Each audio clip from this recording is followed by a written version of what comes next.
This was a good moment right here. How long was this ago? 7 years ago? Back in 2000s, I think it was like 2014, 15. Forgive me, I'm black and slow.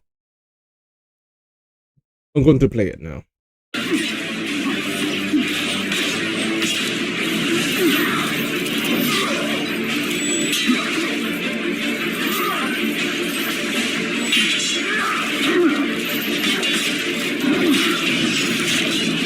The gender tag. Okay, I'm going to stop it right there. And the reason why I'm going to stop it right there is because, considering YouTube's and its policies, it is clear, based on how you think and where your politics and where your money go. If you say something along the lines of what Max just said here, YouTube is going to heavy-handedly use its terms of service against you, and would more than likely punish my channel. So I'm not going to play it all the way. So I find it weird, and I'm not saying like Max is a bad dude or anything like that. I'm going to use this as an example between him and Felix, who's also known as PewDiePie. These are two entirely different YouTubers. One was actually bigger than the other, PewDiePie. And PewDiePie had a similar incident.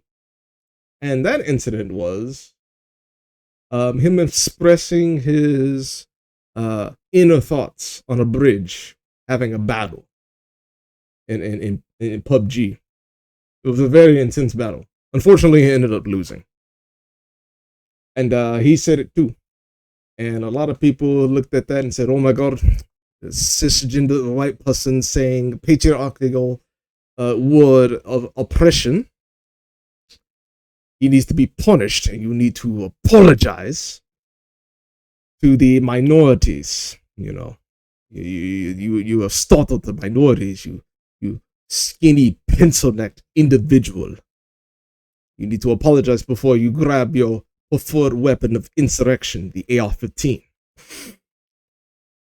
And to everyone's surprise, Felix didn't necessarily apologize. Well, he apologized, but he didn't do it in the fashion of like Maximilian Dude, who did it in a way where he really wanted to let you know that he was cisgendered. He really wanted to let you know that he was white. And he really wanted to let you know that he was really privileged. And he was guilty for that. He wants you to really know that. As a matter of fact, he was so written with guilt that he took most of the money that he made from that stream and he gave it to a black person to show how truly not racist he is. Unfortunately, I would say he made a bit of an overcorrection. He gave that money to his best friend Steve, where that money was supposed to go to, I think, his wife's dead mother's funeral costs. That's very interesting how most white people on the left operate. The money seems to always go towards a black person, either when they're dead, like BLM, or towards an individual that will more than likely not cater to the community as a whole, like Patrice Colors, strong black lesbian. Obviously, she clearly hates men, and she's not going to do something that actually caters to the whole community, because if she does something that caters to the whole community, the men also get a piece of the pie, and she doesn't want that. So most people won't be willing to remove the cisgender, patriarchal, white sins by giving them money to these two options, a dead black person or a black lesbian. That way the money doesn't necessarily go to the entire community, or it doesn't necessarily go anywhere. It just goes primarily to the person that they're actually giving it to. But that's just something I want to bring up, especially when it comes to the dynamics between Low Tier God and Maximilian Dude. I'm pretty sure a lot of people are quite aware of that. I'm not gonna lie.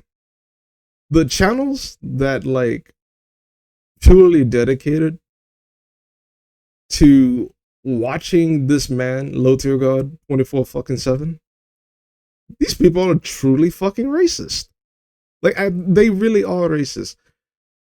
To the point to where I think one thumbnail had like a Diglett, you know, the Pokemon, with an arrow next to low tier god's person. And if you are of the black community, you would understand that the thumbnail is trying to communicate the idea that low tier god is basically a, you know, Diglett. Just remove the D and put it in there, you know. And it's quite funny, actually, you know, especially, and I don't think these guys, I'm not entirely sure of their political leaning, because I could have sworn, but then again, I could, I'm going to, I could be wrong. I'm not going to jump to conclusions.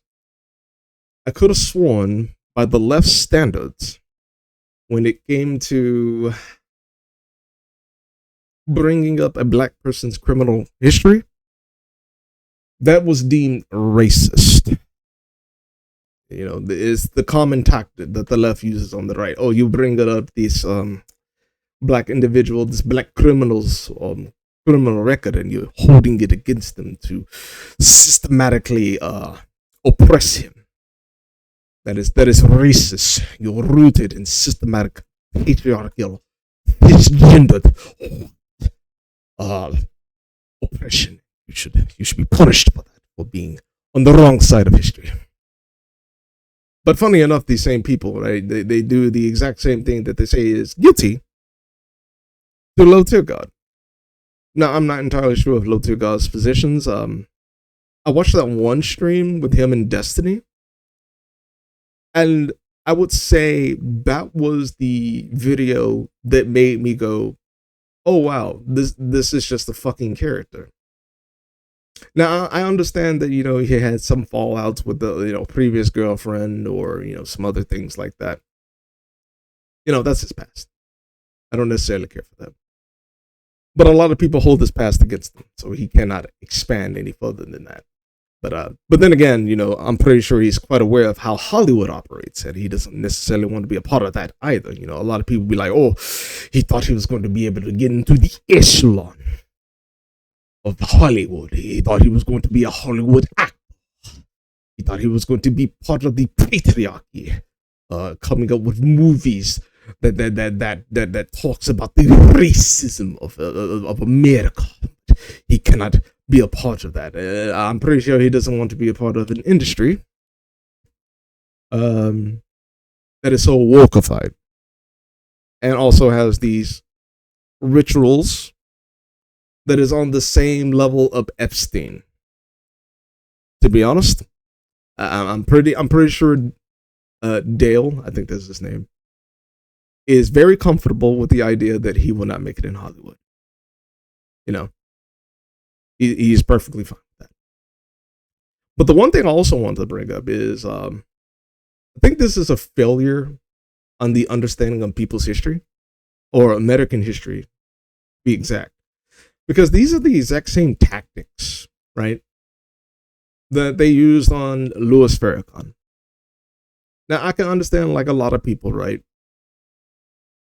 You know, he says, you know, some very inflammatory things towards Jews.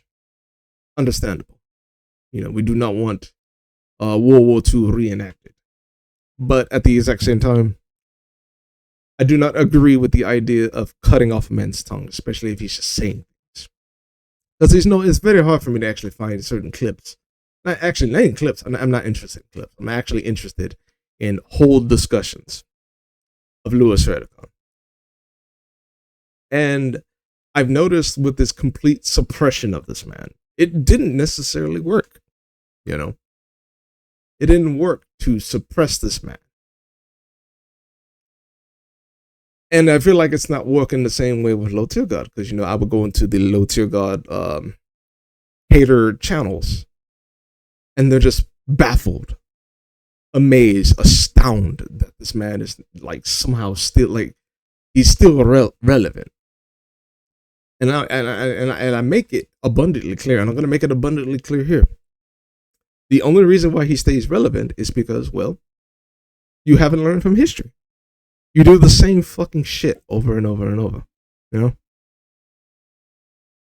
You hold the person's criminal record against them. They're not necessarily doing anything. Like, I can understand back then, you know, with the doxing and the and other things and the racial slurs that he says towards black people. But I can almost guarantee you that a lot of these channels that hate Low Tier God wouldn't say anything. As a matter of fact, like, they would probably delete their channels if Low Tier God was progressive, right? He would more than likely get a shot, like his subscriber count, if he was still on YouTube, would probably shoot up in like 200,000s if he was actually progressive. But because he has the wrong politics, because he has the wrong mindset of being black. And when I say black, I don't mean, I'm using it interchangeably, just like how certain people call out people of Low Tier God's mental mindset. He's not acting like a slave, is what they mean. Right? They'll be in the comment section talking about, oh, he's trying to act white. Notice how that word only applies when a black person is thinking outside of the political box, such as BLM. You know, a lot of these people who highlight Dale's racism, notice how they don't go outside. You know, there's a lot of content out there, you know, where you have Black Lives Matter activists using racial slurs towards black people and openly saying it. I think there's a lot of money right there. You know, a lot of these channels are usually around the 900s or so. But funny enough, they don't really expand the repertoire. They don't really expand their content. It's funny how they only stay on one black person, right? I'm pretty sure they'll probably go after someone like Candace Owens. I'm not really much of a fan of Candace, you know, considering her past. Because I'm not saying people can't change. It's how they change. And Candace's change wasn't necessarily organic in a way. But I find it fascinating how a lot of people treat these two individuals very differently. Like, they treat PewDiePie and Low Tier God like the scum of the fucking earth. But, you know, Maximilian Dude, the person that clearly broke the violations of the progressive left, he can say the N-word with the hard R, so long as he flogs himself as a cisgendered, patriarchal man, you know, perfectly fine. You know, as long as his money is going towards the left, as long as his business caters to the modern audience, it's perfectly fine. He's learned his way. He's on the correct path of history. I'm channeling my inner V, if you guys haven't noticed. I should probably do like a Russian accent. I'm not trying to do a Romanian one, but I was trying to do like more of a Russian. I'll probably like substitute it with like a Russian accent. But tell me what you guys think. And I'll catch you guys in the next video. Take care.